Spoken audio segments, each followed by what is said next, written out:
that King Charles is keen to hit the reset button and reconcile with Prince Harry amid reports that the US-based prince is looking to return to the UK. In recent years, the tension has heightened within the royal family following comments made by Prince Harry in both his memoir Spare and the Duke and Duchess's Netflix docuseries Harry and Meghan. So is a palace peace deal in the offing? Let's speak to top royal insider lady Victoria Hervey. Victoria, great to have you on the show. Do you think that there is hope for this relationship?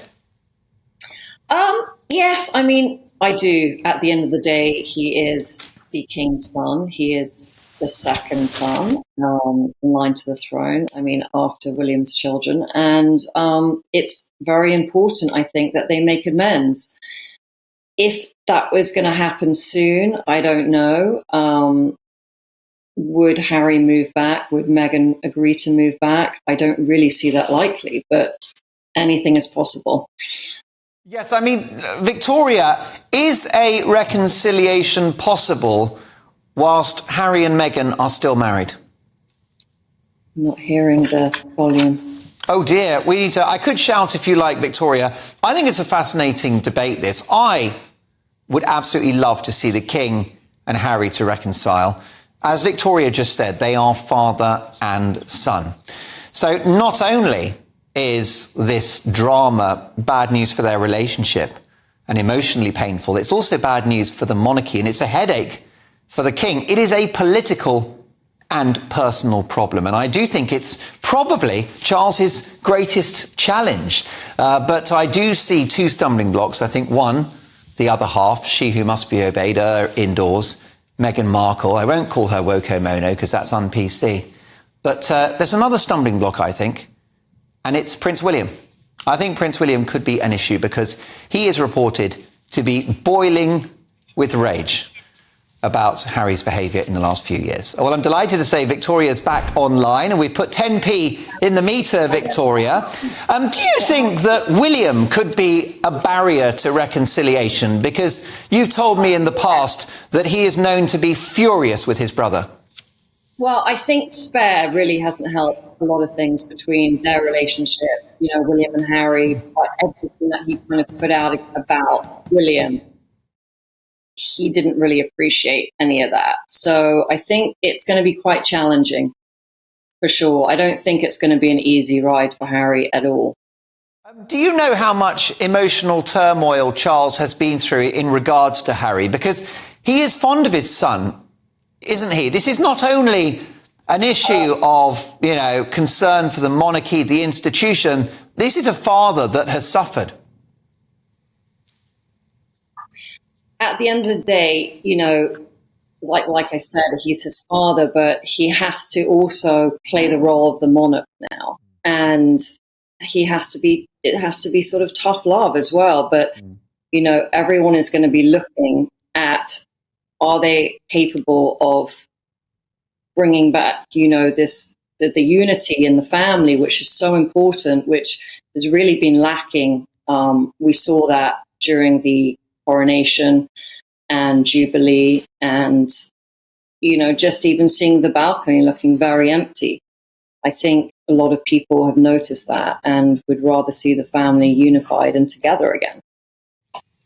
Well, look, we do hope they can patch things up. Listen, let's talk about David Beckham now, Victoria, if we can. He, of course, won so much with Manchester United. He was at one point England's talismanic captain. A new Netflix series is about to drop about his life and career. Do you think that he's a true British icon?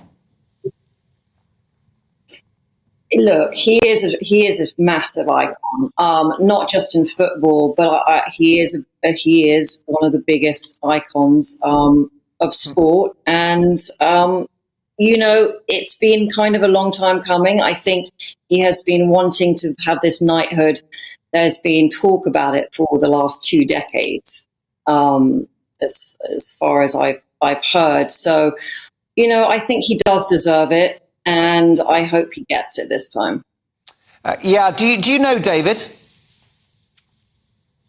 We've met sort of on the scene, friends in common, and just always seems like very pleasant kind of person. And I think, you know, what he's done with charities, with everything that he's done in his life, I think it's sort of at this point in his career, like 10 years after he left the game, and it's sort of like the right timing, I think, to be knighted.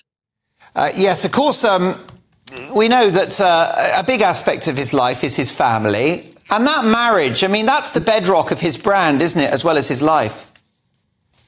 Yeah, I think, 26 years they have been married, which is very impressive, especially for a couple to be in the spotlight like they are. But they complement each other, and it's sort of like it's their brand, you know, Bex. It's the Posh and Bex brand, and I think without each other, they are not as powerful. Well, indeed so. And it seems to be a happy marriage after what was a hard time early in their marriage. And, of course, the affair with Rebecca Lewis, well publicised. Do you think he's kept the trouser snake in order since? I have no idea. But I think, look, a lot of men have affairs. People got busted, you know. It was just a little unfortunate. And for men in the public eye like that, it's very daring, I would say, for them to even try and embark on any kind of affair. Yeah, no, indeed. I happen to know from good authority he's the ultimate family man, so good luck to him. And just lastly, what about the future for Posh and Beckham? I mean, will we be talking about them in 10, 20 years' time? I think they will still be going. I think they'll still be the Posh and Becks in their 70s. You can see it, right? It'll still be everyone, the grandchildren by then. And I just think they're like one of the most iconic couples that we have in England.